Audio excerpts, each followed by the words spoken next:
First ever factory outlet Mukunda jewellery KPHB Kothapet Khammam Somajiguda Hanamkonda. నమస్తే రమ్మగారు. నమస్తే చెయ్య. రమ్మగారు, ఇది తడి బట్టలతో దేవాలయంలోకి వెళ్ళకూడదు, దర్శించకూడదు అని అంటుంటారు. కానీ కొన్ని కొన్ని దేవాలయాలకి తడి బట్టలతోనే వెళ్ళాలన్న నియమం కూడా వింటూ ఉంటాం కదా. అసలు ఎందుకు వెళ్ళకూడదు, కొన్ని దేవాలయాలు ఎందుకు వెళ్ళాలి, దీనికి సంబంధించి ఏమైనా మనకి సాంప్రదాయం కానీ ఆచారాలు కానీ ఏమైనా ఉన్నాయండి? అంటే ఈ తడి బట్టలతో దేవుడికి దండం పెట్టడం అవి మనం చెయ్యం మామూలుగా స్నానం చెయ్యాలి తప్పకుండా. అయితే మడి కట్టుకునేటప్పుడు ఈ మామూలు వాళ్ళందరూ తడి బట్టలతోటి ఏం చేస్తారు, ఏమి చేయరు. ఈ మడిగా ఉండేటప్పుడు తడి బట్టతోటి నీళ్లు పట్టుకెళ్తాం విధానం. ఇప్పుడు అసలు అన్ని ఊళ్ళల్లోనూ పోయినాయి కదా అవి. నీళ్ళు ఎక్కడ తీసుకెళ్తారు? మంచినీళ్లు మడిగా తీసుకెళ్లాలంటే స్నానం చేసి తడి బట్టతోటి నీళ్లు పట్టుకెళ్తాం. తడి బట్టతోటి మంచినీళ్ళు పట్టుకెళ్లేవాళ్ళు. అది ఏనాడు నేను చూసే 30 సంవత్సరాలు దాటింది తెలుసా తడి బట్టలతో నీళ్లు పట్టుకొచ్చేది. అవి వంటకిను స్వామి దేవుడికి వాడుకునేవాడు, మడి వంటకి. మిగిలిన జనమందరికీ ఎందుకు ఈ మడి వ్యవహారం అవసరం లేదు, ఎవ్వరికి అక్కర్లా కదా. ఇప్పుడు తడి బట్టలు తడుపుకోవటం ఇవన్నీ కూడా ఎప్పుడెప్పుడు చేస్తారు. ఇప్పుడు నదిలో దిగితే బొంటు మీద బట్టలతోటి దిగుతారు. అవును, దిగి స్నానం చేసాం, నదిలో మునకలేసాం. ఇక నది ఒడ్డునే, గోదావరి ఒడ్డునే ఏ శివలింగమో శివాలయమో ఉంటే కొంచెం బట్టలు, మంచి బట్టలు, పొడి బట్ట కట్టుకుని, బట్టలు తడి అద్దుకుని పొడి బట్టలు కట్టుకుని శివాలయంలోకి వెళ్తారు. మనం కోనేరులో స్నానం చేస్తాము, మన స్వామి పుష్కరిణిలో స్నానం చేసి వెళ్తాం. అయితే పుష్కరిణిలో స్నానం చేసి అదే తడి బట్టలతోటి అంగ ప్రదక్షిణానికి వెళ్తాం. ఎప్పుడైనా అంగ ప్రదక్షిణ చేసేవా నువ్వు? నేను చేయలేదు రమ్మగారు. తిరుపతిలో తిరుమల తిరుపతి దేవస్థానంలో మనం అంగ ప్రదక్షిణ మొక్కుంటారు కదా. దాని టికెట్ ఉంది, ముందు రోజే తీసుకోవాలి. ఇప్పుడు ఆన్లైన్ టికెటింగ్ కూడా వచ్చింది దానికి. ఆ తెల్లవారుజామున 1 గంటకి స్నానం చేసి తడి బట్టలతోటే వెళ్ళాలి అక్కడికి. మేము పుష్కరిణిలో మునిగే వెళ్ళాం. 2 సార్లు 3 సార్లు రూమ్ లోంచి వెళ్ళాము. వెళ్ళి అక్కడ మునిగి వెళ్ళామన్నమాట. ఈ తడి బట్టలతో మనం ఇది లోపలికి వెళ్ళేసరికి 30 ఆరిపోతాయి బట్టలు. బోళ్ళంత నడకుంది కదా, వెయిటింగ్ ఉంది. తడి బట్టతోటి మనం అంగ ప్రదక్షిణం చేయాలన్నది సిద్ధాంతం. అప్పటికి బట్టలు ఆరిపోతాయి కాబట్టి లోపల అంగ ప్రదక్షిణం అయ్యాక దర్శనం కూడా అవుతుంది. అవును, అది ఆటోమేటిక్ గా అయిపోతుంది. ఇప్పుడు రామేశ్వరం లాంటి చోట బావుల్లో స్నానం చేయటం, నువ్వు 21 బావుల్లోనూ స్నానం చేయ టపా టపా పోసేస్తారు నెత్తి మీద నీళ్లు. మనం ఈ కారిడార్లన్నీ నడిచెళ్ళేసరికి బట్టలు ఆరిపోతాయి. ఆ ఒక్క చోట ఏ బట్టలతో స్నానం చేసామో అదే బట్టలతోటి దర్శనానికి వెళ్ళాలి కాదు, వెళ్ళచ్చు. వెళ్ళాలన్న నియమం కాదు మాది, వెళ్ళచ్చు అనే ఎగ్జెంప్షన్ కాబట్టి అట్లా వెళ్ళిపోవచ్చు.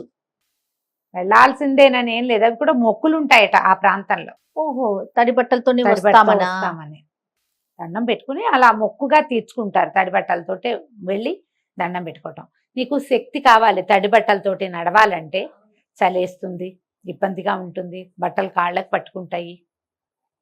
భక్తిపరత్వంతో కొంతమంది వెళ్తారు. అసలు ఈ సిద్ధాంతాల గురించి ఆలోచించకండి. ఎప్పుడు ఒళ్ళు ఆర్చుకోవాలి, తడి ఆర్చి మంచి బట్టలు వేసుకుని చక్కటి బట్టతోటి ఉతికినది మాసింది పనికిరాదు. ఒకసారి వేసుకున్నది వేసుకోకూడదు. దేవాలయ దర్శనానికి స్ట్రిక్ట్ రూలు. ఏ బట్టలతో భోజనం చేస్తామో ఆ బట్టలతోటి దర్శనానికి వెళ్ళకూడదు. కొన్ని చోట్లే ధూళి దర్శనం ఉంటుంది. ఎలా ఉన్నది అలాగే వెళ్ళిపోయి మనం ప్రయాణం చేసి వచ్చి అదే బట్టలతోటి శివాలయాల్లోనే అలాంటిది ధూళి దర్శనం. ధూళి దర్శనమే, దాని పేరే ధూళి దర్శనం. అందరూ చెయ్యరు, అన్ని వేళలా కాదు. మీకు ఏ ఆస్కారము లేదు, ఏ అవకాశము లేదు. ఏదో ప్రయాణ మధ్యంలో ఉన్నారు, దేవాలయం కనపడింది, దర్శనం చేయదలుచుకుని ధూళి దర్శనమే చేసుకుంటున్నాను తండ్రి అని ఒక దండం పెట్టుకుని వెళ్ళచ్చు. శుభ్రంగా వెళ్ళాలి దేవాలయాలకి. శరీర మాలిన్యంతో పాటు బుద్ధి మాలిన్యాలు కూడా కడుక్కుని వెళ్ళాలి. అది కదా, మనోమాలిన్యాలను అసలు ఉంచుకోకూడదు. మరి ఇవి రెండు అంటే ఇప్పుడు నీకు ఏ అవకాశం లేనప్పుడు దాన్ని వదిలిపెట్టి ఇవి రెండు పోగొట్టుకోవాలి. మనోమాలిన్యము బుద్ధి మాలిన్యాలని పోగొట్టుకుని శరీర మాలిన్యం ఉన్నా కూడా పర్వాలేదు. ఎప్పుడో ఒకసారి అవకాశం లేకపోతే, నీకు అన్నీ ఉండి నేను మాస్టి మొహం వేసుకుని వెళ్తానని అనకూడదు. అవకాశాలు లేనప్పుడు చెయ్యదు. ఇంట్లో కూడా తడి బట్టలతోటి దీపారాధన చేయటము అవి సాధారణంగా చెయ్యరు. తడి బట్టతోటి అంటే మేము ఇది వరకటి రోజుల్లో పొయ్యి వెలిగించుకునే రోజుల్లో పొయ్యి అవి వెలిగించటము, తర్వాత పొడి బట్ట కట్టుకుని తత్మ పనులు చేసుకునేవాళ్ళు. నాకు తెలుసు మా అమ్మ తడి బట్టతో వంట మొదలు పెట్టడం.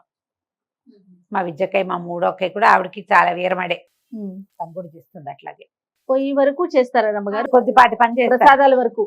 ఏదైనా మొదలు పెట్టడం వరకే ఈ తడి బట్టతోటి వంట అది ఎప్పుడు చేస్తారంటే తిథులు పెద్దవాళ్ళ తిథి ఉన్నప్పుడు తడి బట్టతోటి వంట చేయాలి, అస్సలు మైల పడకూడదు అలా సిద్ధాంతాలమ్మా.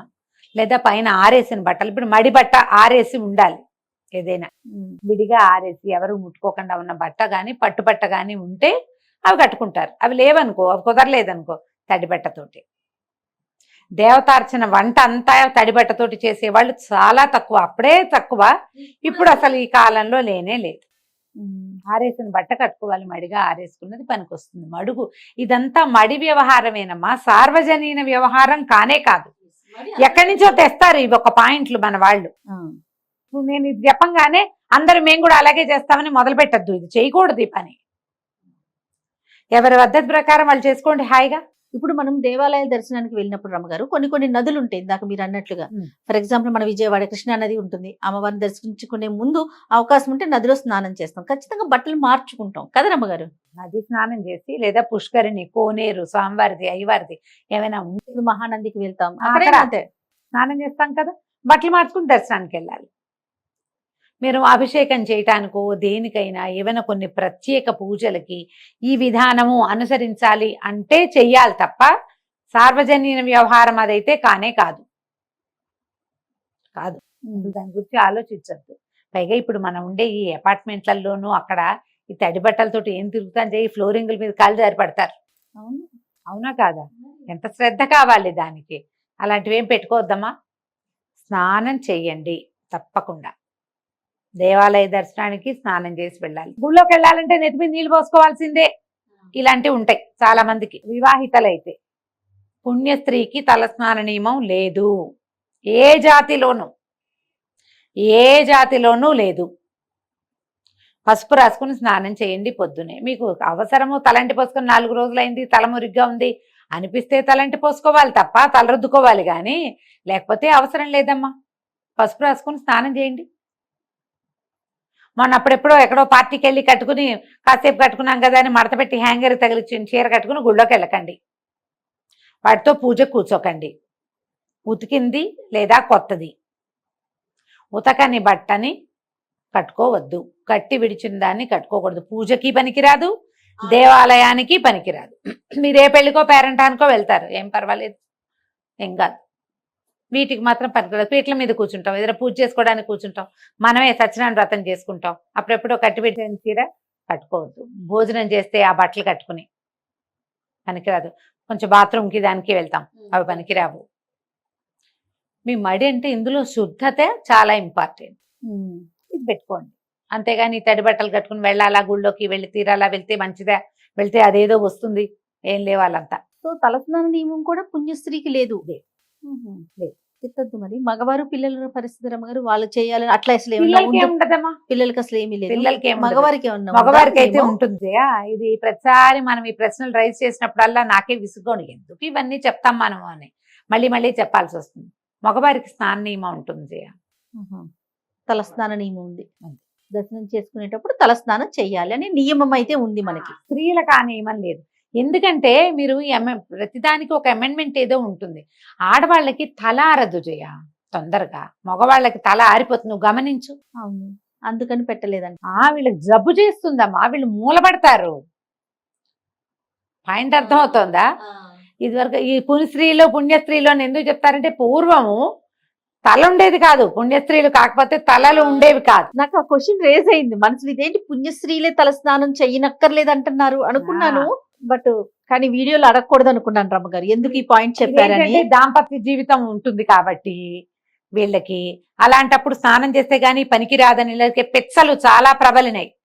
దాంట్లో అలాంటిది కనుక మీరు ప్రశ్నించేటట్లయితే, దాంపత్యం వల్ల మగవాళ్ళు తల స్నానం చేయాలి గుళ్ళోకి వెళ్ళాలంటే, ఆడవాళ్ళు తల స్నానం చేయక్కర్లేదు, వీళ్ళు పసుపు రాసుకుని స్నానం చేస్తే సరిపోతుంది.